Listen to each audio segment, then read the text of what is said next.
In this first video in the Law of Implication Money Getting series, which is a subset of the core Law of Implication teaching, I'm going to give you a shortcut formula for getting results that you can apply right now that's going to help you work with your brain to apply the Law of Implication to letting it know what goal you want it to work on and to maximize its power toward that goal, or to at least greatly increase its power towards a particular goal that you want to go for.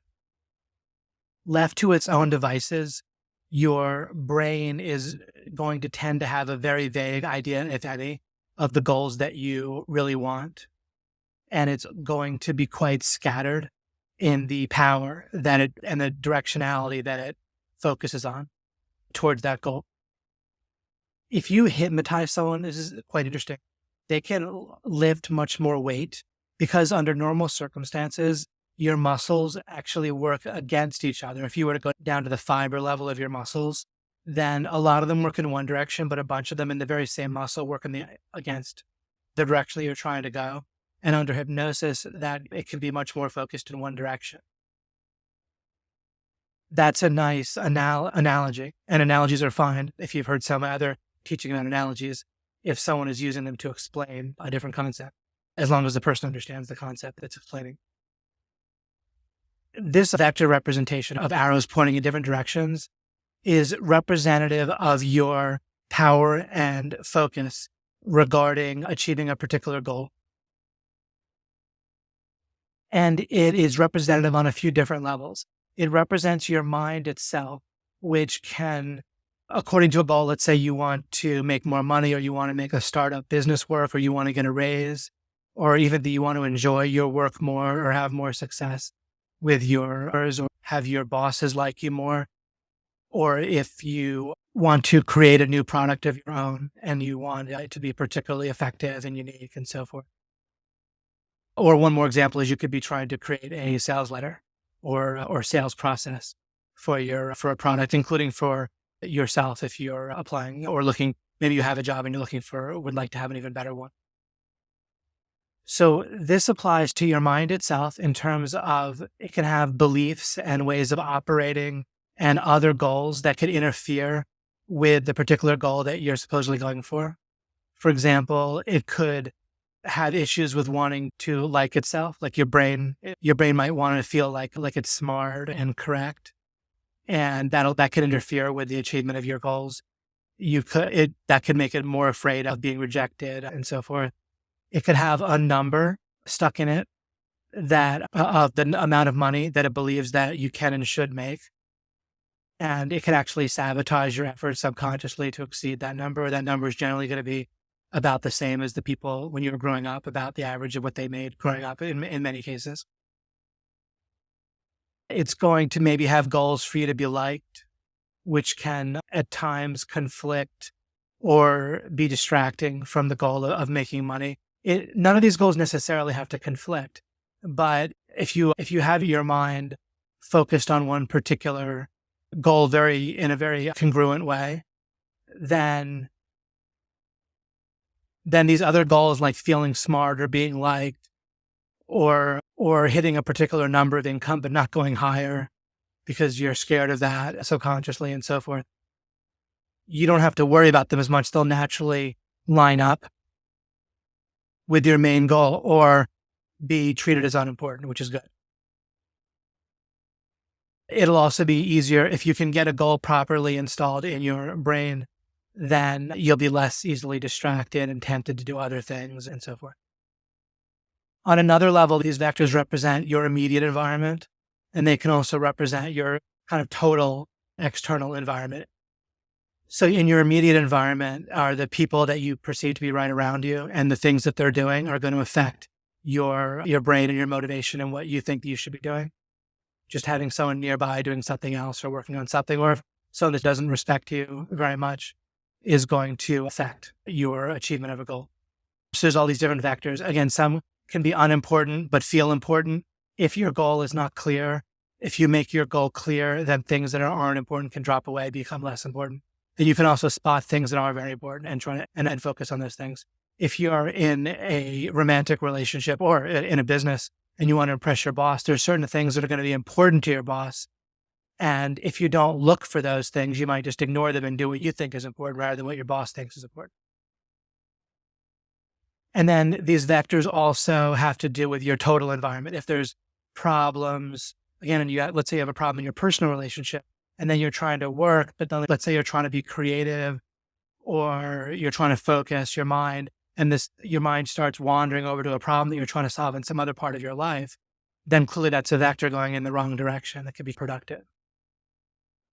So that introduction or this model can help us to get a sense of one of the many ways that what I'm about to show you is going to help. All right, I'm going to need to explain this. This is a shortcut that you can follow, and it's basically a technique you can do mentally, essentially something you're going to work through and visualize. It's more than visualizing, but it amounts to visualizing and working through something in your mind as opposed to an activity that you do in front of your computer or something like that. And this is generally separate from taking actual action towards the result you want. This is an action toward the result you want, but it's on its own and on your own time within your head. And you can repeat it day by day and so forth, or when you feel like you want to. But doing this will have a very significant impact on your brain's power that it puts and focused power that it puts towards achieving a particular goal. The result will be you'll achieve better and easier in a very significant difference. Okay, so here's what you do. All right, the first thing you do is you're focusing on something mentally in your mind. All right, and the first thing you want to do is not focus on the goal itself or even achieving the goal, but you want to focus on something that happens right after you achieve your goal that would be a consequence of achieving your goal. So for example, if you make more money either in your own business or you get a raise at work, you could imagine, for example, calling your spouse or calling whoever, a friend, your mother, whatever, calling them, let's just say for the sake of this example, calling your spouse. So you call your spouse and you excitedly say, hey, I got the raise, or my business just hit it's a dollar figure goal, my first step that I wanted to hit with 5 figures a month or whatever it might be.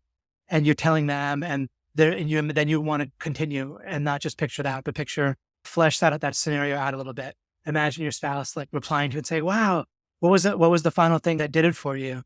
And you're like, oh, it was this. And they'll say, oh, what did you find out? And how do you feel? What is that like? And imagine them asking and then you're replying to that. And you can, when doing this, you can either, this will happen naturally, but you can also mimic the body language. If you're totally alone, you could even say something out loud in order to go along with what you're picturing in your mind. You can move your arms and do whatever you want to supplement what you're picturing in your mind if you want to. Actually, these days, you don't have to be alone. With cell phones and Bluetooth, people just think you're talking on the phone. So you can actually, it used to be if you talk to yourself and that was a problem, but these days people, you can't tell whether someone's talking to themselves anyway. You just walk down the street talking loudly to yourself and no one would bat an eyelash probably. That's humorous. All right, so that's the first step. Remember that the important thing, and this goes along with the law of implication, this is the powerful way to communicate with your brain in the way that it understands, is to picture a scenario that is fleshed out to a decent degree that happens after you achieve your goal. Let me also point out that you don't need to limit your goal to just making money. For example, you can also imagine that you are both hit your income target and you enjoy doing it, and you can sustain and grow from there, and people are benefiting. In other words, like your customers or the business that you work for are benefiting as well, and you can see that. So don't just limit your goals to one linear type of thing, like how much money you make, but take a look at and get a benefit in terms of happiness for yourself and others. And also focus on some sustainability. And imagine maybe being happy based on that goal long term. What our brain will do by default is stop making us happy about a particular goal soon after we achieve it. But it's actually possible to counteract that. All you have to do is keep freshly in mind how you felt before you had the goal, like a mental picture before you achieved it. I can remember very clearly what it would have been like in high school if someone had told me that I would have the wife and the marriage with my wife that I have today. I would have been so freaking happy. Could hardly believe it. And so by remembering that, it keeps my brain from making my current life the new standard for neutral feeling, and then having to somehow exceed past that in order to be happy about what I have. That will make that type of idea is more of a core law of application type of thing that you can understand better as you go through the rest of my law of application or the law of application course. I don't want you to feel like it's mine, right? I wanted you to feel like it's yours. So small little implication there. I used the wrong word. Okay, now desire. In most cases, this is going to happen automatically, but you need to check and make sure that it does happen, or else the goal has not been properly installed in your brain. And I want you to keep in mind that just because you think you have a goal doesn't mean that it's installed well in your brain. When it's installed well, your brain will be quite focused and congruent and not sabotaging and inhibiting on its way to achieving the goal. All right, you'll be much more likely to take action naturally without really trying, and spot opportunity and do things quickly and be proactive and all that. That'll just naturally come subconsciously. You'll just feel it and do it if you install a goal properly. Elsewhere in the law of implication, I explain that your brain can be thought of as no more nor less than a goal achieving mechanism. That's all it is. And that's a great way to look at it. It's a great mental model to have. And you'll keep on having life make sense to you if you view your brain that way. It'll keep on just working great. All right. So with desire, you're focusing on this scenario, right? That happens after you achieve a goal, and you're fleshing it out. And then you want to check and make sure that you feel like really that's something that you want. And the more you flesh it out and look at benefits and connections to how other benefits, maybe you get home that day and your wife is all dressed sexy and you guys have a really romantic and sexual time after that. And of course, you might be a woman listening to this, but you understand what I mean. I'm just giving you examples. You can apply that to yourself and your situation. But that would be an example of fleshing out the goal in a way you really feel excitement and desire. You might imagine withdrawing actual cash and then buying something you want. Presumably, you don't imagine just spending all the money that you make or blowing it, right? I like just having it personally in a savings account or investment account. I'm more like owning money because it represents freedom to me. Rather, there's very little I want to buy. I just want to survive reasonably comfortably. It takes me a few $1,000s a month with myself and my family. And then the rest of it I just like to save and feel like I have freedom. I don't have to do what other people want me to do if I don't want to. So whatever it is that makes you feel great about your goal, flesh out the scenario, look for connections. You can just create connections too, like I did with you. Imagine your wife goes home, you come home and your wife is all excited. And you don't even have to worry about whether that actually is going to happen. You're just installing the goal as long as the next thing is going to have to do with belief. But first, make sure you have desire, and make sure that by fleshing things out in the scenario that you're creating in your mind, that the more you increase the desire, and you increase it by connecting it and zooming in on things that you like, then the more powerfully your brain will go after this goal, including while you're sleeping and so forth. It's going to be working on it. All right. The next part here, belief, is going to have to do with removing a potential block or inhibiting factor on your goal achievement that your brain will help you do automatically.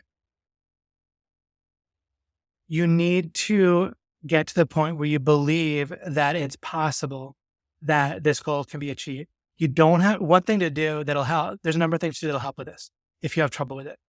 One is forget about the probability, right? Just get to where you look at it as plausible. One simple thing you can do is look around and think about, if it's about making money, you can think, gee, Mark Zuckerberg is a billionaire. Why can't I be a millionaire? Is he so special? Or maybe just a guy that you know that makes a bunch of money, or a woman that you know that makes a bunch of money, and think they can do it, I can do it. All you're trying to do is get to where you feel like it's reasonably possible, which will again remove a block, okay, that could potentially be there. I want to talk to you for a second now about the idea of tricking yourself. The idea of tricking yourself is a absurd idea, and it's based upon an incorrect mental model for how you and your brain work and who you are and how you interact with your brain and so forth. Your brain is a mechanism. It's an information processing mechanism. All right. It's somewhat analogous to a computer. For the sake of what I'm talking about now, the analogy to a computer is fine. All right. You don't trick a computer. If there's a bug in a computer program, you fix the bug. That's not tricking it to get rid of the bug, right? If you're programming a program, you're not tricking it. If you download software, you're not tricking your computer into downloading the software or tricking the computer into running the software. You're just programming it. You're just working with how it works. There's no such concept as tricking a computer. By the exact same token, there's no such thing as tricking your brain. Your brain is just a mechanism. It can't be tricked. It just works or not. It just does what it does or not. All right. It's programmed in a certain way or not. If it's programmed in a way that's not useful for you, you want to switch it to programming in a way that is useful. And there's no such thing as tricking it. So people run that. I talk about this because it causes a block for people. They're like, oh, I'm trying to trick myself into believing I don't like to eat chocolate. If you don't want to enjoy eating chocolate for some reason, then you program your brain to not enjoy chocolate, or you don't. But you don't need to worry about tricking it. In terms of believing that you might not and to not enjoy eating chocolate, just go, if you understand how the brain works, it's purely a matter of neural wiring. And it can be changed based on if you eat chocolate and then get really sick right afterwards, your brain will look to see what was the main thing that you ate, notice the chocolate, and make you feel like chocolate's gross in many cases, especially if it happens a few times. It's completely plausible to not like eating chocolate, actually. It's not a trick. And you could say, isn't it a trick if you actually do enjoy eating chocolate and you're believing that you don't? The problem with that is we're talking about the future. There's many problems with that, but one of the problems is you cannot know what's going to happen in the future. And as a matter of fact, if you set a goal, then you're going to maximally affect the future in the way that you want. So that's great. So having beliefs about the future is pointless, right? You just don't need it. You can, if you have to make a decision to avoid harm or something like that, you can make a decision about the future or what you're going to do so you don't crash your car or something like that. But you can just do a check and say, look, is it harmful? All right. If it's not harmful to go for the goal of making more money while enjoying it, I don't need to worry about how plausible I think that it is.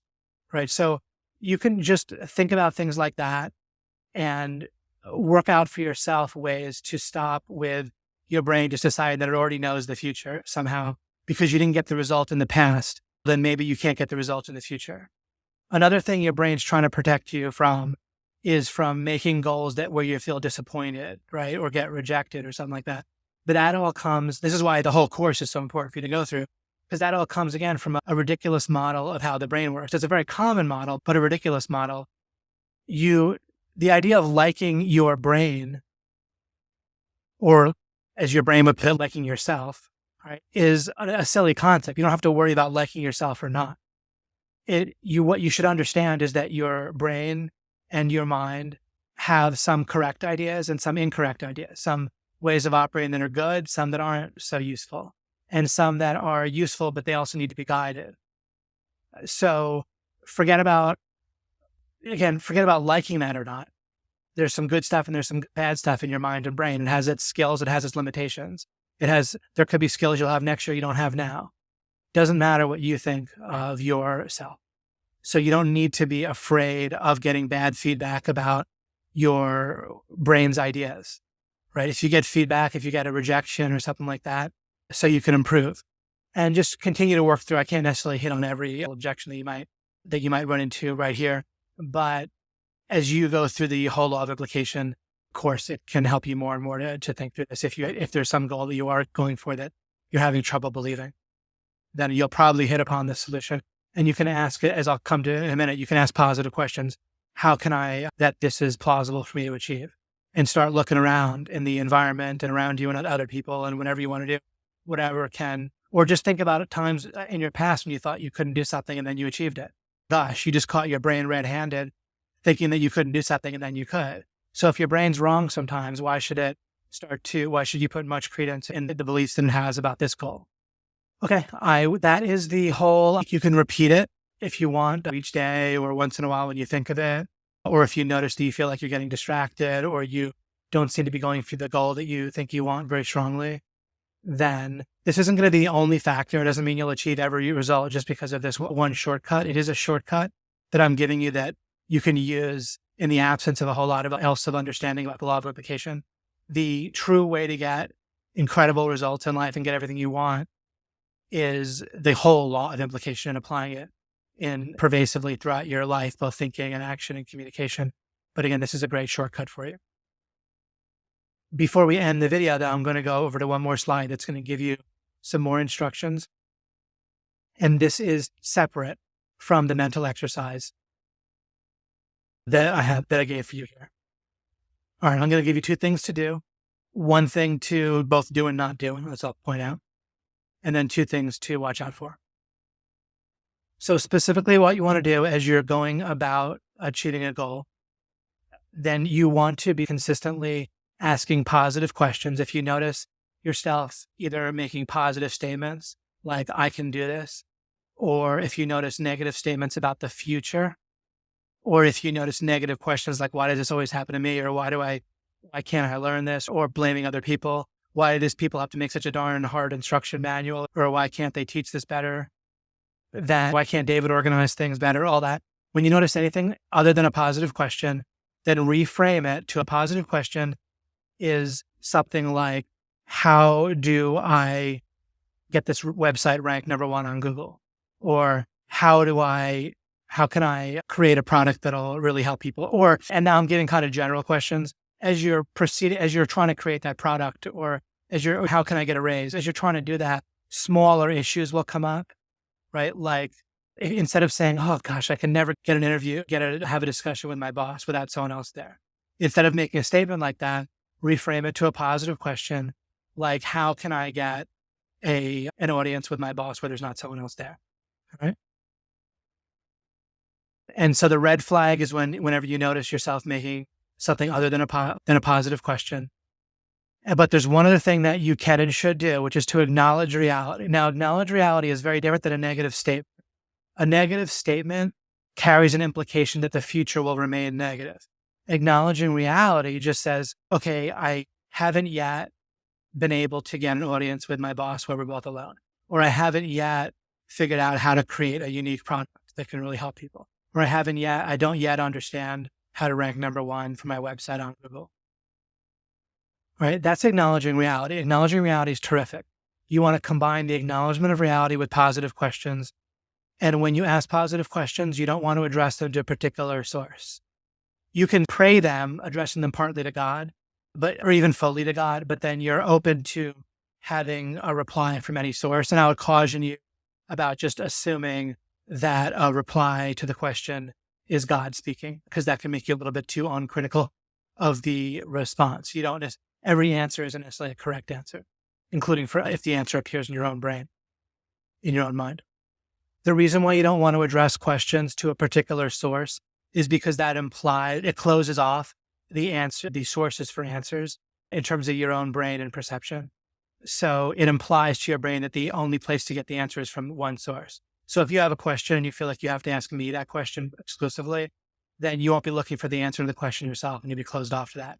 Instead, you want to address the question in an open-ended way. You can also write the question down in a paper notebook, which is great to do.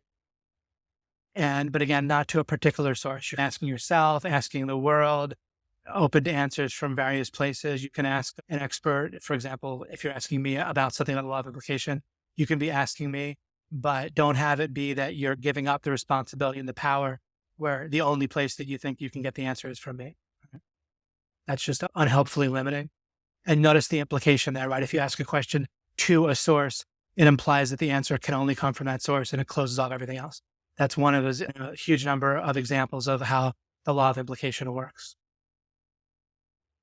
In this case, where you'd be limiting your ability to get results by addressing questions to a particular source, because you'd be implying something that limits your power.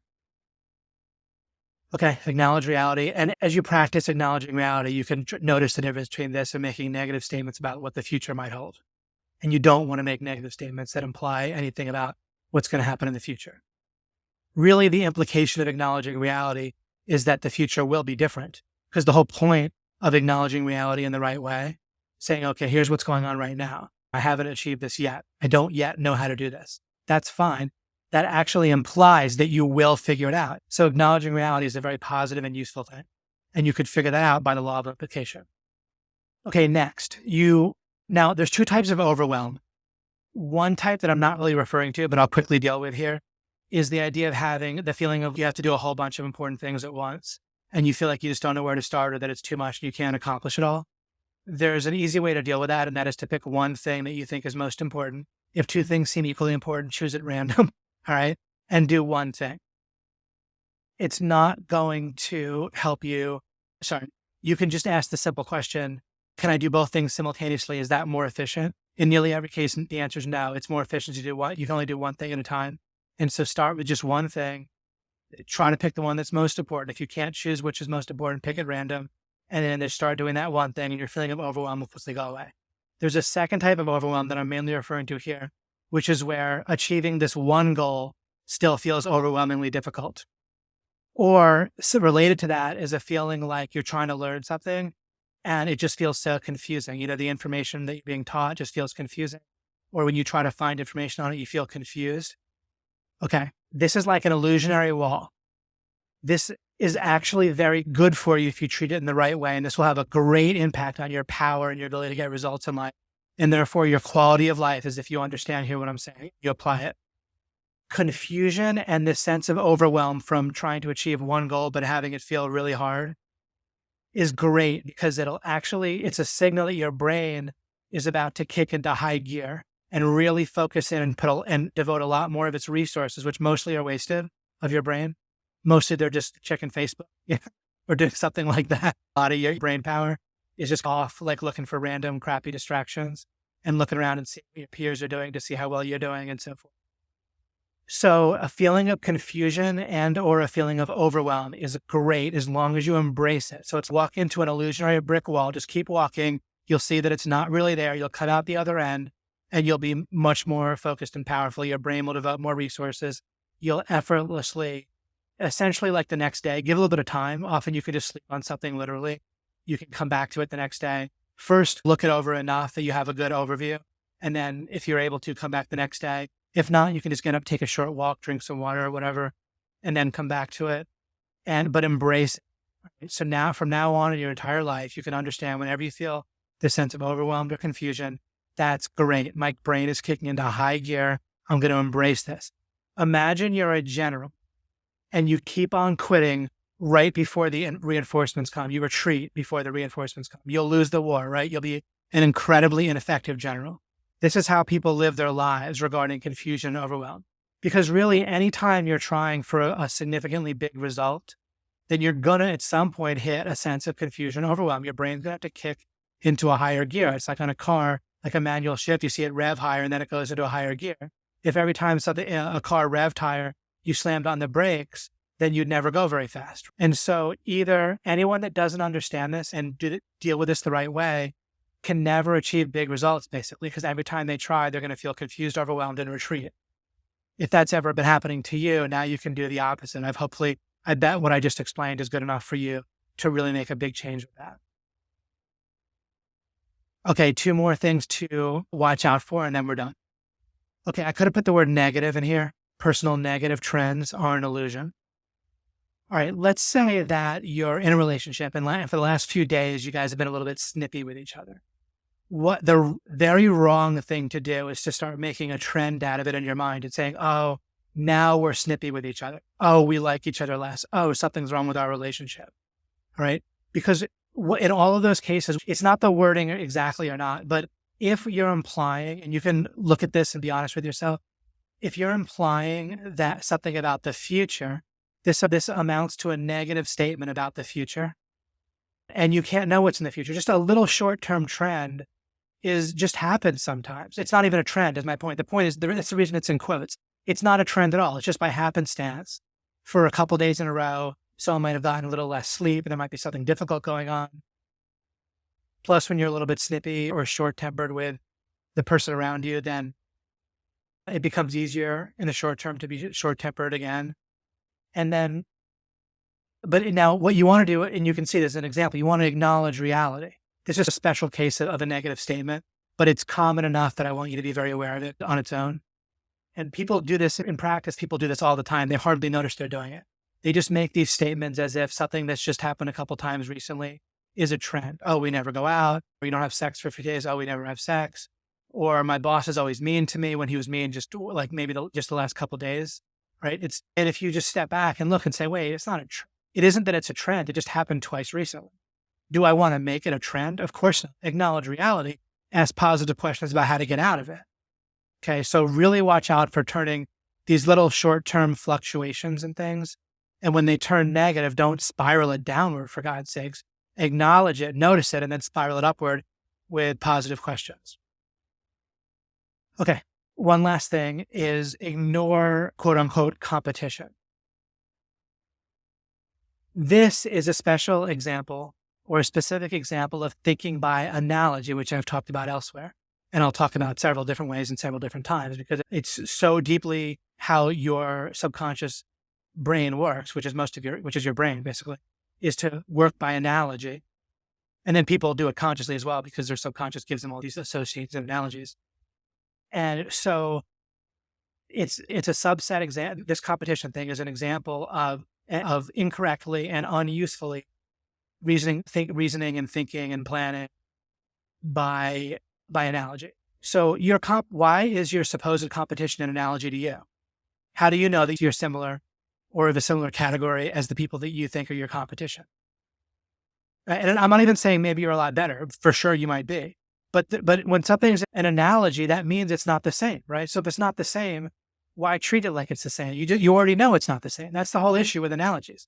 Analogies aren't the same. And so before you understand something, you don't use an analogy to understand what it is because an analogy is not the same as what you're trying to understand. That's why it's an analogy. So your competition's not the same as you.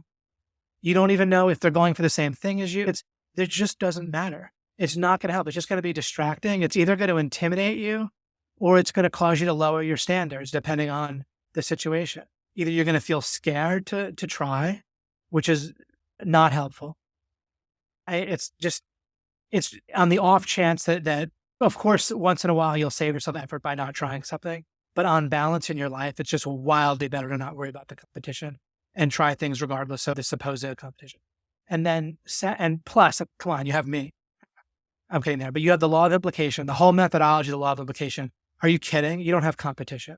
And other people that understand the law of implication, they're not going to be your competition anyway, because they're just going to be making the world much better as they understand this properly. But in reality right now, not many people are going to know the law of implication. Hopefully we'll get it to millions and millions quite soon, and the world can be much better and everyone can interact with each other much better and so forth. However, either way, of course you ignore the competition regardless, but it just is a fun way for you to realize you can just ignore the competition if you understand the law of implication and they don't. And it can also, separate from intimidating you, can cause you to greatly decrease your standards. I created OMG Live, the live event that we had recently for our coaching for how to make money. Then I ignored what other people were doing and I built it from scratch. The other thing the competition does is, and reasoning by analogy or trying to be creative by analogy, come on, that's like that's an inherent contradiction. Right? If you want to, you can hold yourself back. All you have to do is be a bit better than your supposed peers. Maybe you could be 10 times more effective or help people 10 times better or make 100 times more money than the people around you, right? So ignore them. It's not useful. It's either going to intimidate you or hold you back in most every case. At some point, once you're well started, you can look around and try and use it to brainstorm, just like any analogy. But wait till you're well underway before you do. And mostly, I think there's better ways to brainstorm anyway. I just like to ignore my competition. I'm on nobody's mailing list. I don't get any emails. Once in a while, someone will tell me about an email they got, and it's never helpful. It's always a negative report. It's always a negative experience. And it just doesn't help. Or either do ignore or don't not ignore this, and you're all set. So hopefully this helped. I gave you the shortcut formula, which is a mental exercise you can do and you can repeat. And then I gave you a process to follow and some red flags to watch out for. Here's the process. Here's something to embrace. And here's a couple of red flags for you to be careful of. Anytime you start to notice that if you feel like you don't feel like your brain, you're going for a particular goal, then you can repeat the focus, desire, faith exercise. You don't need to rely. It's not that, again, this is not all powerful. But it's always helpful. And if you understand it, as I explained it, you understand how the brain works just a little bit, you can see that it's always better to have your brain have a clearer idea of what you want and to believe it's possible. And it'll always be easier for you to achieve a goal and more pleasurable and less distracting than otherwise. So this is always going to help. It doesn't matter if you sometimes use it and don't actually get the full result that you want. It's always helping you do. And I've used this for years and years and helps tremendously.